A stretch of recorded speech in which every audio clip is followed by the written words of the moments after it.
আসসালামু আলাইকুম ভিউয়ার্স, যে যেখানে আছেন আন্তরিক ও শুভেচ্ছা অভিনন্দন। আমি হেকিম আলী হাসান শাওন স্যার কথা বলতেছি। তো আপনাদের যে চিন্তা চেতনা ধারণা, কিন্তু শুনুন একটা কথা বলি যে আমার ভিডিওটা স্কিপ করবেন না। ভিডিওটা না স্কিপ করে 5-10 মিনিট কোনো ব্যাপার না, সময়টা অতিবাহিত করুন, তাতে আপনার জীবন থেকে মুক্তি পাবেন। আর এই জীবন থেকে মুক্তি পেতে হলে দেখেন, আমি ছোট ইউজার, আর আমি এত বড় প্ল্যাটফর্মে আসেনি। তো একদিন যাবে, কিন্তু একটা ইউটিউব করতে হলে অনেক ধৈর্য ধরতে হয়, অনেক ত্যাগ স্বীকার করতে হয়। হ্যাঁ, মাঝে মাঝে স্ত্রীদের গালিও খেতে হয়, দাদানিও খেতে হয়। হ্যাঁ, তো যাই হোক, তো যার যেটা বুঝ, যে এই বুড়াতি বয়সে এগুলো চলবে না, কেন করতেছো, কি কারণে, আমি আমি বুঝাই যে দেখো, আমার দ্বারা যদি একটা মানুষের উপকার হয় তাহলে তো আমি দোয়া পাবো। হ্যাঁ, যারা জটিল ও কঠিন রোগ নিয়ে ভুগতেছেন, যেরকম 1 নম্বর বলি, যারা গ্যাস্ট্রিক, এই গ্যাস্ট্রিক বলে শেষ।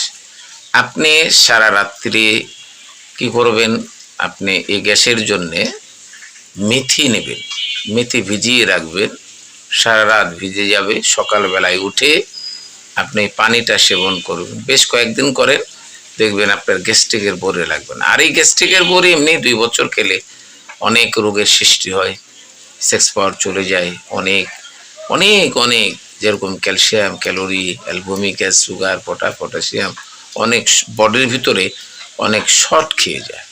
যারা 40 এবং 15ও খাইতেছেন এই গ্যাসের জন্য, এটা আপনি কি হচ্ছে, আপনার উপকারে আসছে না। আমি আপনাকে একটা টিপস বলে দিলাম। এর সঙ্গে বাজারে জাউন পাওয়া যায়, আপনাদেরকে আমি বলবো জাউন লেন 1 চামচ, মোহরি লেন 1 চামচ, ধনে লেন 1 চামচ, লবঙ্গ 4 থেকে 5টা, দারচিনি কিছুটা, এবং এলাচ 4 থেকে 5টা নিয়ে ওটাকে ব্লেন্ডার করে ওই পাউডারটা একটু সেবন করুন। দেখবেন ওই পাউডারটা সেবন করলে আপনার গ্যাস্ট্রিক চিরতরে বিদায় হয়ে যাবে। ওটাও যদি না বুঝেন, তাহলে আমি আপনাকে বলবো যে আপনি আমলকি, হুর্তকি, বহেরা, এটা তো অবশ্যই সবার আছে। এটা আমলকি, হুর্তকি, বহেরা, একে বলে ত্রিফলা, ত্রিরত্ন, ত্রিধ্যান। এই 3টা পাউডার নিয়ে একাত্র করে সামান্য বিট লবণ ওর ভিতরে দিয়ে আপনি সেবন করুন, দেখবেন আপনার গ্যাস্ট্রিক চলে যাবে।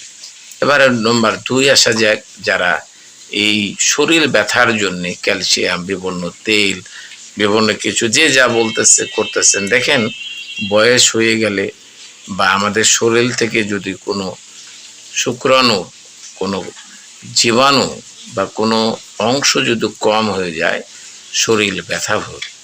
এই ব্যথার কারণে অনেকজন বাত জ্বর হয়ে যায়। এই ব্যথার ট্যাবলেট খেতে খেতে কারো কিডনিও নষ্ট হয়ে গেছে। এই ব্যথার জন্যে অনেক কিছু কামড়ায়, চাবায়, রগগুলো টেনে ধরে। আপনারা কি করবেন, আমি একটা গাছের নাম বলে দিই, গাছটা চেনেন কিনা জানি না। আপনারা পেঁপে গাছের যে ছোট ছোট কচি কচি ফল, এই ফলগুলো চিবিয়ে খাওয়ার চেষ্টা করবেন। নাহলে বাজার থেকে পেঁপে কিনে নিয়ে এসে, কাঁচা পেঁপে আপনি লবণ দিয়ে চিবিয়ে চিবিয়ে খান, ইনশাল্লাহ আপনি উপকার পাবেন। আর যদি না পারেন, আপনি যদি একটু অর্থশালী হন, বড় লোক যদি হন, তাহলে কাজু বাদাম খাবেন, কাঠবাদাম খাবেন, এখান থেকে অনেক উপকারিত হবে। কিন্তু এগুলো তো ডিজিজ কম। আর আপনাদেরকে এর আগে আমি ভিডিওতে বলে দিয়েছি কিডনির জন্য কি খাবেন, আজকে এই কথা আর না বলি। তো আরেকটা বিষয় আমি বলে দিচ্ছি, যাদের ঘন প্রস্রাব, অত্যন্ত ঘন প্রস্রাব, আপনি 3টা লক্ষণ একটু ফলো করবেন। 1 নম্বর লক্ষণ হচ্ছে যে আপনার প্রস্রাবটা জলে কিনা। 2 নম্বর লক্ষণ হচ্ছে পায়খানা কষা আছে কিনা। 3 নম্বর লক্ষণ আপনার প্রস্রাবের রাস্তায় কোনো পোস্টেট আছে কিনা। যদি দেখেন আমার 3টার ভিতরে একটাও কিছু নেই, আমার ঘন প্রস্রাব আমি আটকিয়ে রাখতে পারি না, তো আমি আপনাকে বলবো সকালবেলায় উঠে দেখবেন পায়ের নিচে আমরা খুঁচে চলে যায় বা কে প্রস্রাবও করি। দেখেন এমনি তো গাছ বৃক্ষ তরুলতার নিচে প্রস্রাব করা নিষিদ্ধ, এটা আল্লাহ রাসূল স্বয়ং বলে দিয়ে গেছেন। তো আমি আপনাকে বলবো যে আপনি সুন্দর করে কি করবেন, এই দুবলা ঘাসের রস ভালো মতন করে বেটে রস তৈরি করে আপনি প্রতিদিন 1 চামচ করে খান সকালবেলা বাসি পেটে, দেখবেন ফলাফল অবশ্যই পাবেন। নাম্বার 4, যারা বলেন আমার জনরোগে আমি আক্রান্ত, আমি জনরোগ নিয়ে অত্যন্ত ভুগতেছি, দেখেন আপনার বয়স কত জানাতে হবে, আপনার বেবি কয়টা, বাচ্চা কয়টা জানাতে হবে, বিয়ে করা কয় বছর হলো জানাতে হবে। হ্যাঁ, আপনাকে তো আমি থার্ড একটা মানে সাজেশন আপনাকে আমি দিতে পারি না, এটা আমাকে জানালে আমি বলে দেব। কিন্তু আমি বলে দিই আপনাদের যদি জন আক্রান্ত হন, সময় লঙ্ঘন, সময় টাইম পান না, দেখবেন চ্যানেলের ভিতরে অনেক রকমের আমাদের হার্বাল, ইউনানি, আয়ুর্বেদিক তো কমই আসে দাদা। আয়ুর্বেদিকের কাজ হচ্ছে খুব আস্তে, ঠান্ডা মস্তিষ্ক, ঠান্ডা ব্রেন। হ্যাঁ, যারা জাতীয় পর্যায়ে চিকিৎসা নিয়েছে তাদের মাথা সবসময় হট মেজাজ, গরম। কারণ আমি একজন বিশেষজ্ঞ এবং চিকিৎসক হয়ে বলতেছি, এই গরম করলে কোনো লাভ হবে না, গরমে কিন্তু আপনার কোনো লাভ হবে না।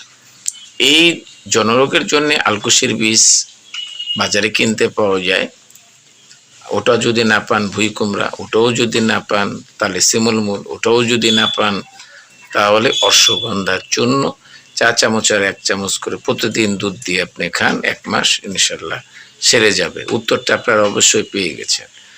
গাজীপুর থেকে আমাকে এক ভাই কমেন্ট করে জানাচ্ছে, আমি দীর্ঘ 5 বছর বিয়ে হচ্ছে কিন্তু আমার বাচ্চা সন্তান হচ্ছে না। তো আমি আপনাকে বলবো যে দোষটা এখন কাকে বলবো, আপনাকে না তাকে? সে বলেছে আমার কোনো দোষ নেই, আমি অনেক পরীক্ষা করেছি। তো আমি তখন বললাম যে ঠিক আছে, তাহলে আপনি ভিডিও কলে, আমার ইমো নাম্বার আছে, হোয়াটসঅ্যাপ নাম্বার আছে, মেসেঞ্জার আছে, সবই আছে। তো আমি আপনাদেরকে বলবো যে কোনো নম্বরে আপনি কল করলে আমাকে পেয়ে যাবেন। তো আমি আপনাকে বলবো যে আপনার বয়স যদি বন্ধুত্ব ওর যদি ফুল থাকে ফল আসবেই, কিন্তু আপনার হরমোনের দোষই দেখতে পারে। এই হরমোনটা ভালো করে চেক আপ করান এবং পরীক্ষা করান, ইনশাল্লাহ এটা ছুটে যাবে। এই গেল। আরেকজন কমেন্ট করছে খুলনা থেকে তজুল ভাই, যে বলতেছে আমার পেনিসটা, আমি দীর্ঘতম প্রায় 5 ফুট 6 ইঞ্চি, কিন্তু আমার পেনিসটা একবারে 3 ইঞ্চি, আমি এটা কিভাবে সংশোধন করব? আপনি দেখেন ওটার ভিতরে সেল থাকে, ভ্যান থেকে ওটা প্যারালাইসিস করে ফেলেছে। আপনি অবশ্যই বিদেশে ছিলেন, উনি বলছি, তাহলে অবশ্যই আপনি হস্তমৈথুন করেছেন, এটা তো একবারে করা যাবে না, এটা একবারে ভুল। আমি আপনাকে বলবো যে আপনি অধিক সঙ্গম করবেন না, মাসে কমপক্ষে 3 থেকে 4 বার বা 5 বার আপনি সঙ্গম করতে পারেন। অধিক সঙ্গম করলে আপনি যত বয়স বাড়বে তত ক্ষতি হবে, ভালো করে মিলিয়ে নেবেন। কেন এখন আগেকার মানুষ কিন্তু 1 পা দুধ খেয়ে সারাদিন চলেছে, আর এখনকার মানুষ দুধ খাচ্ছে না, এখন বিষ খাচ্ছে। এই বিষ খাওয়ার জন্যে আমাদের এই শরীরটা বিষাক্ত হয়ে গেছে এবং আমাদের ব্রেনটাও বিষাক্ত হয়ে গেছে, আমাদের মনটাও বিষাক্ত হয়ে গেছে। তো আমি আপনাদেরকে বলবো, তো অবশ্যই আপনারা এই সাজেশনটা পেয়ে গেছেন ভাইয়া। আমার চ্যানেলে অবশ্যই লাইক, কমেন্ট, সাবস্ক্রাইব করবেন। সবার কাছে অনেক অনেক ধন্যবাদ। আসসালামু আলাইকুম, আল্লাহ হাফেজ। আরেকটা কথা বলি, কিন্তু আপনারা সুস্থ থাকুন, ভালো থাকুন, সাবধানে থাকুন। সাবধানের কোনো বৈষম্য নেই, সাবধান জিনিসটা ভালো। তো আমি আপনাদেরকে বলতে চাই, সাবধান এমন একটা জিনিস, সাবধানে নিয়মভাবে যদি আপনি চলেন তাহলে অত্যন্ত আপনার ভালো হবে, আর যদি অসাবধানতাভাবে চলেন তাহলে কিন্তু খারাপ হবে। তো আমি আপনাদেরকে এটাই বলে দিলাম। তো আপনারা, আমি 5 মিনিট করে ভিডিও চাচ্ছিলাম, এর আগে 20 মিনিট, আমার আধা ঘন্টাও ভিডিও আছে, আপনারা চ্যানেলে গেলেই দেখতে পাবেন। তো অবশ্যই আপনারা লাইক, কমেন্ট, শেয়ার, সাবস্ক্রাইব করবেন। আল্লাহ হাফেজ। আসসালামু আলাইকুম।